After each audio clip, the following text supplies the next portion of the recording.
Have you ever woken up in the middle of the night, convinced you heard something? A floorboard creaking, a faint whisper, maybe just the wind? For the Miller family, those nighttime noises weren't just their imagination. They were a prelude to a nightmare that would unfold in their dream home at 13 Orchard Lane. When the Millers bought the old Victorian house, they thought they'd found a gem.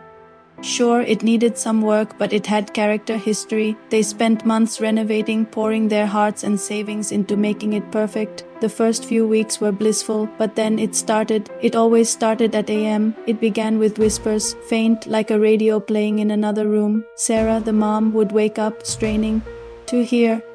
She'd check on the kids, Leo and Mia, who were always fast asleep. Her husband Tom would just mumble about old houses settling and roll back over, but Sarah knew it was more than that. The whispers felt intentional. Then came the cold spots. One moment you'd be warm and cozy, the next, a patch of icy air would drift over you, making the hairs on your arms stand up. The family dog, Buster, started acting strange. He'd stare at empty corners, hackles raised, letting out low growls. He refused to go into the basement, a place he used to love to explore. The whispers grew clearer. They weren't just random sounds anymore.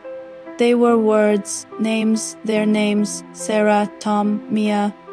It was a chilling, raspy voice that seemed to come from the walls themselves. One night, their son Leo woke up screaming. He said a man with no eyes was standing at the foot of his bed, just watching him. Tom, ever the skeptic, tried to rationalize everything. Faulty wiring causing radio interference, drafts from old windows, a child's overactive imagination.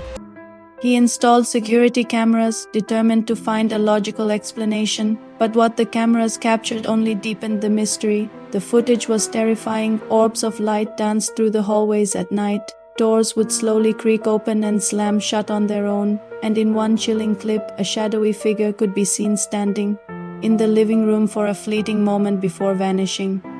There was no denying it anymore. They weren't alone. Desperate, Sarah started digging into the history of the house. What she found sent a shiver down her spine. Decades earlier, a man named Silas Blackwood had lived and died in the house. He was a recluse, rumored to have practiced dark rituals. The townspeople whispered that he never truly left. He died alone at AM. The activity escalated.